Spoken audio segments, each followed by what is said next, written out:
I have a balsa wood seat back carved, finishing off the details in the cockpit. Get that painted black. And then I'm going to paint the entire bottom of the cockpit black, give it depth. Got some faux gauges going on here, along with the wiring.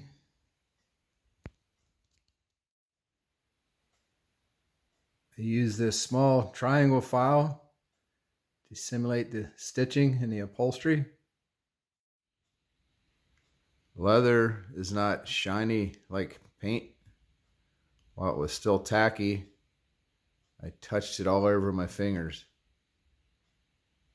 Give it that leather texture. I painted the back of the dash the right color. And for the brackets, I used 10 thou brass shim. And then the right color thread for all the wiring. Stuff like this, it's the little differences that make all the difference. And so, with a little bit of effort and very little money, you end up with a result like this.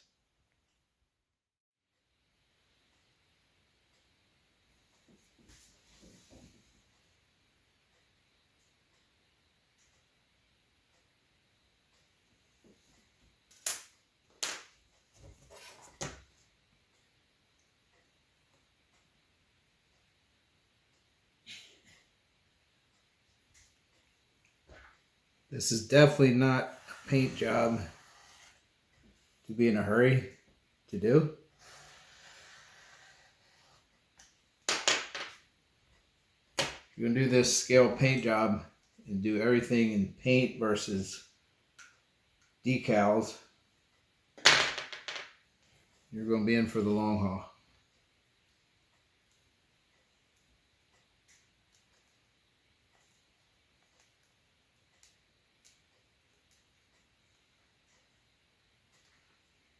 I'm laying out the actual darker blue stripes with this tape.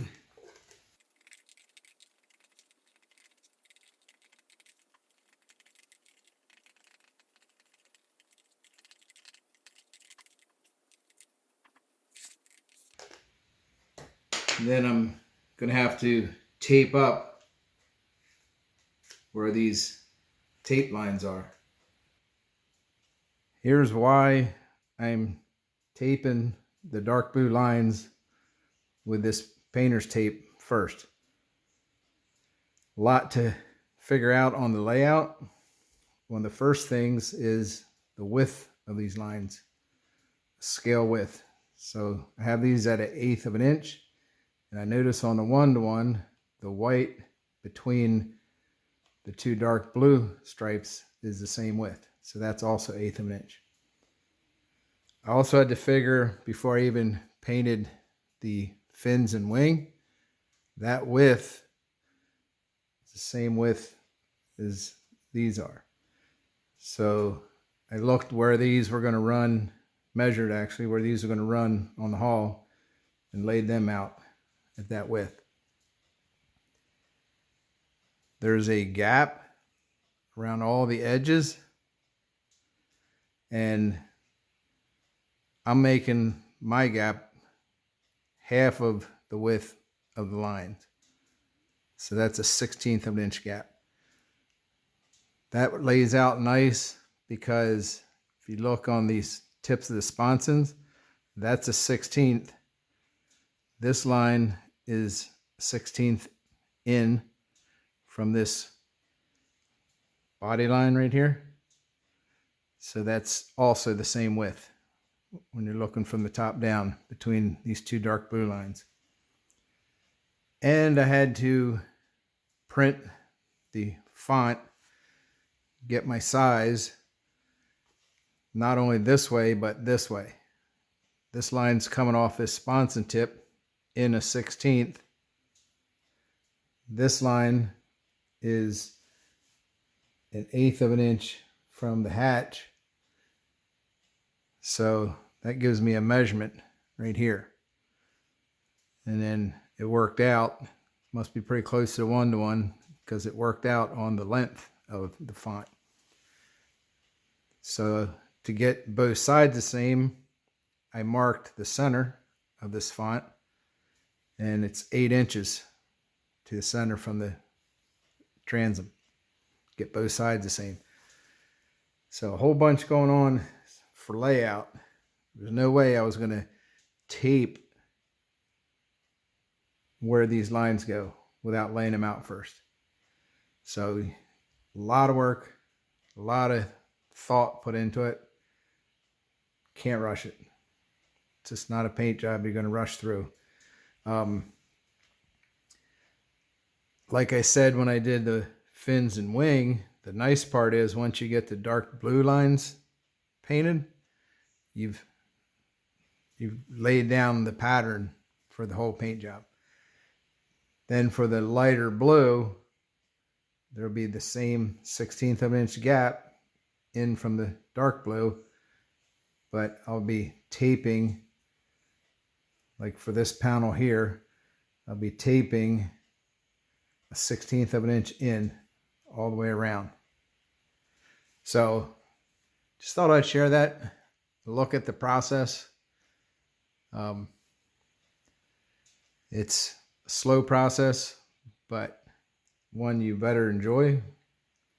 Take your time with if you want it to look like something, which I do. The blue lines have a radius 4 places on this color scheme.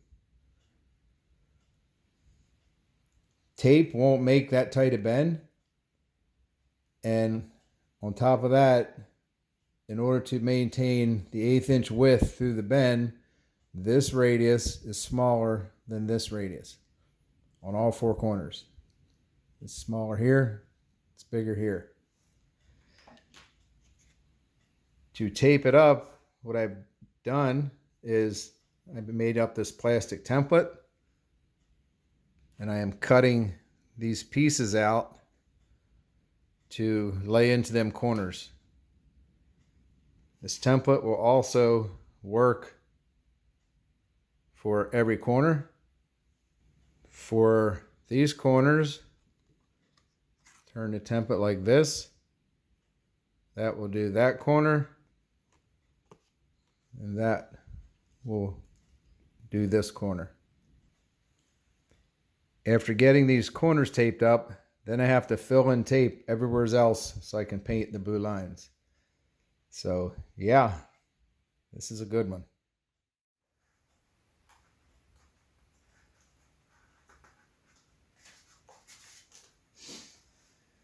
Wow, I'm not gonna lie, that was a nightmare. But that's the worst of it. So there's the layout. Got the rounded corners where the Atlas Van Lines lettering is. These back panels are squared off corners. You got the tips of the sponsons. So this will be light blue panels inside the dark blue stripes.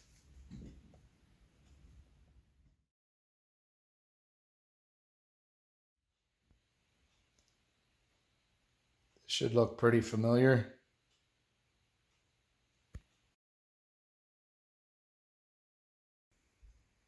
As should this view.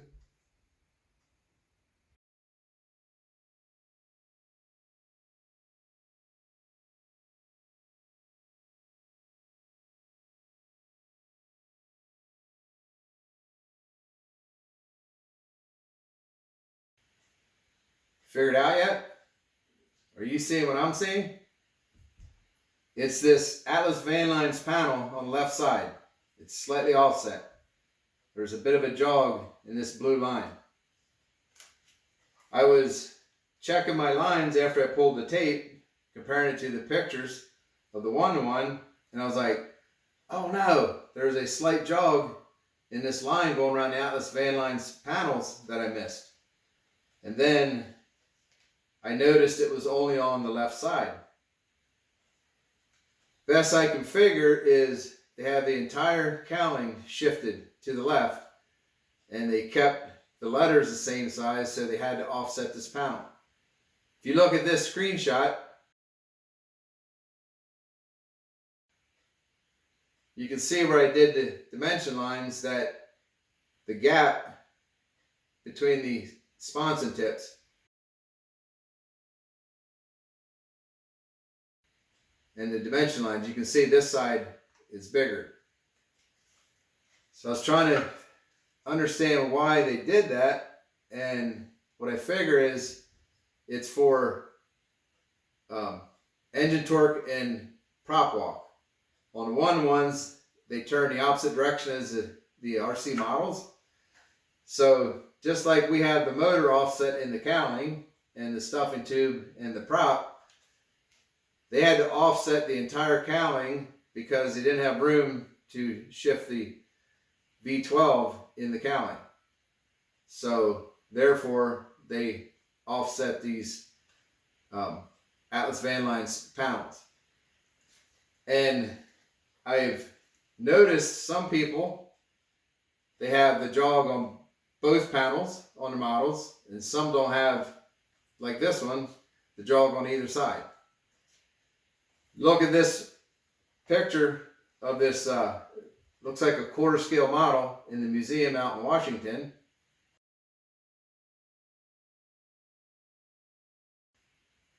That's a gorgeous model, very well detailed in every way, and they have both of them going straight.